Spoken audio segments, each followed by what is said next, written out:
সুন্দর, ফুটফুটে সুন্দর জায়গা।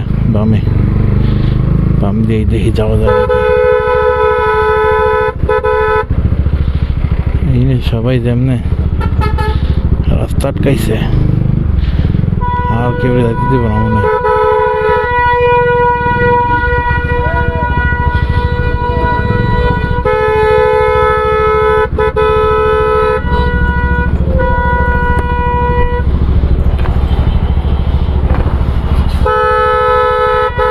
শৌখিন এক্সপ্রেস, যেখানে নাই কোনো শৌখিনতার ছোঁয়া।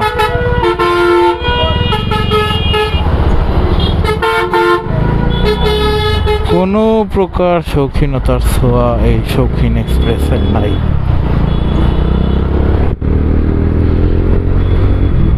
হাজি সাহেব রাস্তাটা সবার আগে ক্লোজ করছিল, এবং হাজি সাহেব যখন ছাড়লো রাস্তাটাও তখন চলা শুরু করলো।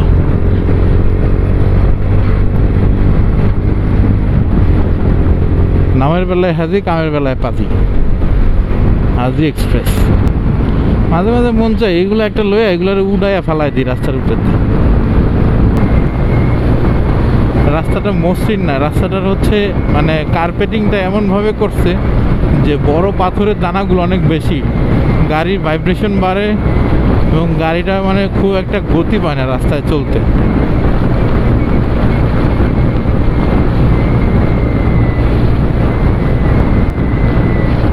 এইখানের কন্ট্রাক্টরের মনে বাজেট শেষ হয়ে গেছিল। ভালুকা থেকে মোটামুটি একটু রাস্তাটা খালি পাওয়া যায়।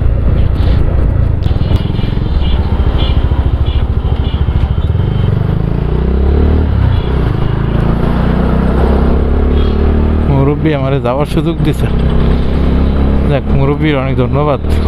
এরকম অটো চালক আসলে খুব কমই পাওয়া যায়, বেশিরভাগই হচ্ছে গিয়ে গাউরামি করে।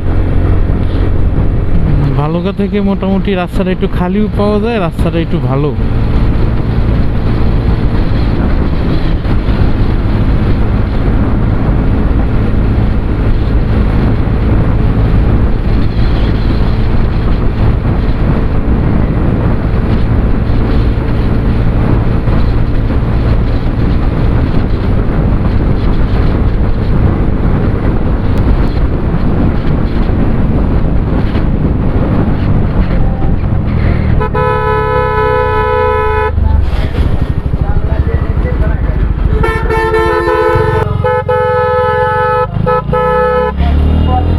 ও এখানে আরেকজন আছে মুরব্বী, না আর একটু আগে বাইরেও দরকার ছিল, বেশি লেট করে ফেলাইছি। এই স্পিড ব্রেকার মারার বহুত রেকর্ড আমার আছে, কারণ এটা আমার মনেই থাকে না। ফুলপুরে গিয়া শাহিন ভাইয়ের একটা কল দিব, হয়তো বা এরপরে দুই ভাই একসাথে যাব। রাস্তাটা সুন্দর, কিন্তু রাস্তার আশেপাশে কোনো গাছ নাই। আসলে একবার চিন্তা করা যায় যে এরকম একটা হাইওয়ের দুই সাইডে যদি বড় বড় গাছ থাকতো, আর গাছগুলো যদি রাস্তার মাঝখানে ঝুলে থাকতো, মানে একটা ভয়ঙ্কর সুন্দর অবস্থা তৈরি হইতো, যেই সিনারিটা মোটামুটি বরিশালের দিকে গেলে দেখা যায়।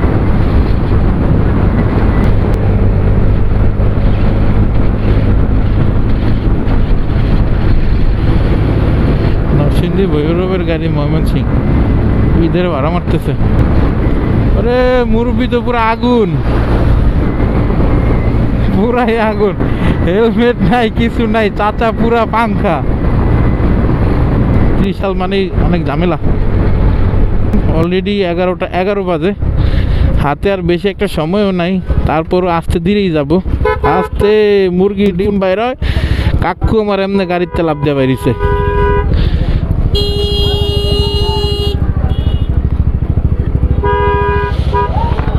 ভাই রে ভাই,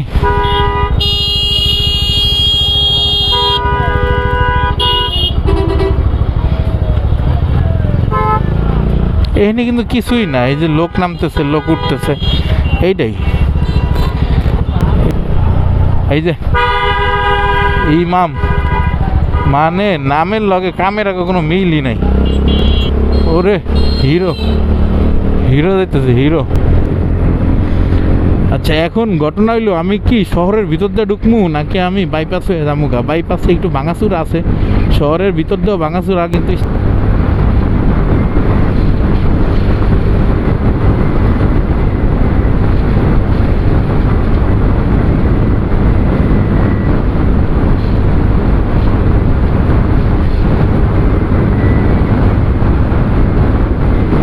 আজকে আমি প্রথম আমার ভিডিওতে নিজের ভয়েস দিতেছি। প্রফেশনালি হয়তো বা তখন চিন্তা করব যখন দেখব যে না আমি পারতেছি কিংবা আমার দ্বারা এগুলো সম্ভব। কারণ ভাই এগুলোতে অনেক সময় দিতে হয়, আর যখন যেটা মানে মনে হইতেছে এটা বলা যায় তখন আমি ওই রিলেটেড কথাগুলোই বলতেছি। আর আমি আসলে স্ক্রিপ্ট কইরা কোনো কন্টেন্ট বানানোর মধ্যে নাই। যারা করে ভাই ওদের কন্টেন্ট অনেক গোছানো সাজানো হয়, হ্যাঁ, বাট আমারটা এলোমেলো হবে। বাট আমার কাছে মনে হয় এইটাই একটা ন্যাচারাল, যেই ন্যাচারাল বৈশিষ্ট্যটা আছে আমার সাথে যারা চলে আমার এই জিনিসটাই তারা পছন্দ করবে। কারণ আমি যেভাবে কথা বলি আমি ঠিক ওইভাবেই এইখানে এই কথা ডেলিভার দিতেছি। এইটা যাই হোক,